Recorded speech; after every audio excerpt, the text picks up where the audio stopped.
Assalamu alaikum and welcome to day 9 of my 30 days of parenting for a peaceful Ramadan.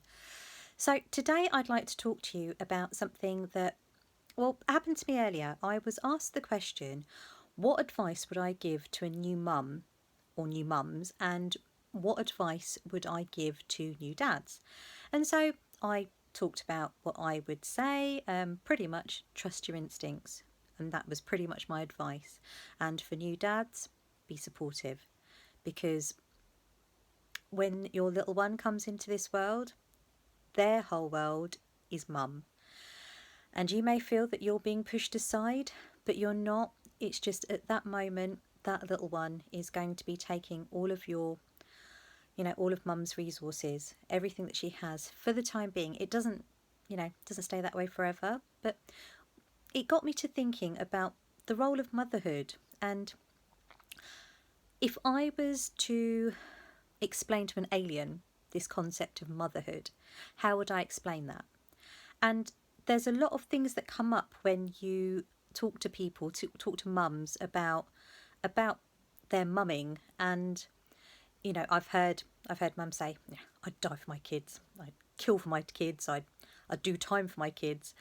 And you just think, wow, crikey, these kids must be like, I don't know, some kind of elixir, this like holy grail. Like, explain that to an alien, that you would kill for these kids, you would die for them, that being a mum means everything, that it's your end all and be all, that if I wasn't a mum, I was born to be a mum, and it was only when I became a mum that I realised what my role in life really was. And all of these things that sound really, really lovely. It's really, really nice, isn't it? To, and especially for a child to hear, like, oh my God, I've given my mum meaning. It's like, without me, crikey, she'd be nothing. And it got me to thinking, well, what about the mums who don't feel like that? What about the mums who don't feel like mumming or this role of mother is the end all and be all of life? And how sometimes we just don't think very kindly of those types of mums. I don't know, do we? I mean, especially in my culture, in my parents' culture, it's the norm, isn't it? It's the expectation that you grow up, you get married, and you have kids, and that's pretty much not it, but it's just a natural thing that people expect of you. It's like, when you're younger, it's like, oh, when are you going to get married? And then 5 seconds into your marriage, oh, when are you going to have kids? And then as soon as you popped out a child, it's like, oh, going to have another one. You're like, my word, give me a chance. So it just got me to thinking about this expectation. Well, not even expectation, but this definition of motherhood and what it means.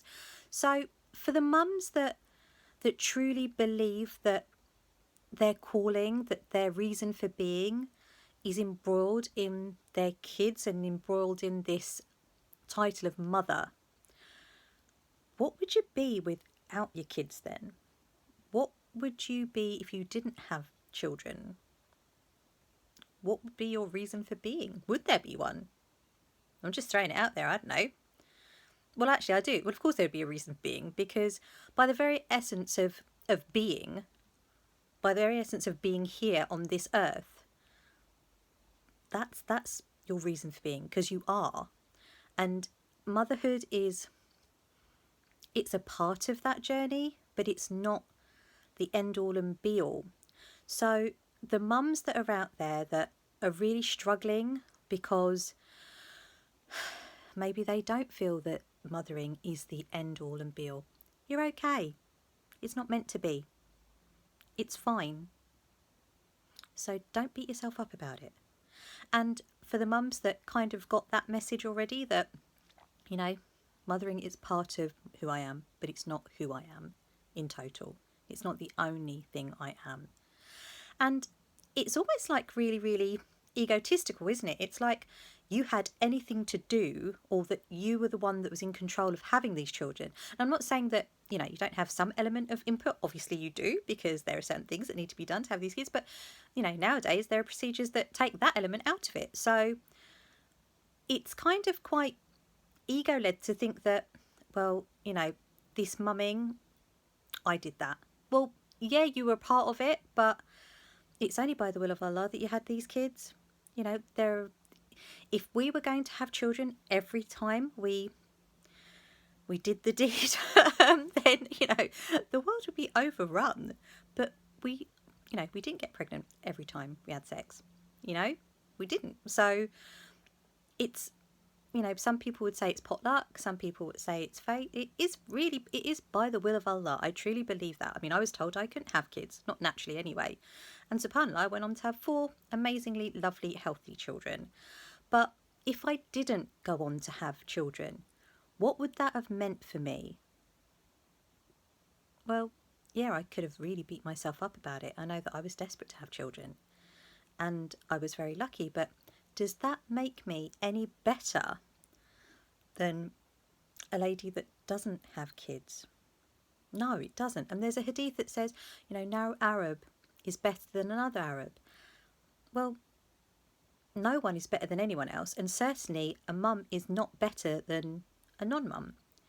Who's to say that that person's destiny was meant to be fulfilled elsewhere in other roles or in other ways? Who's to say that that being a mum is the end all and the be all and end all?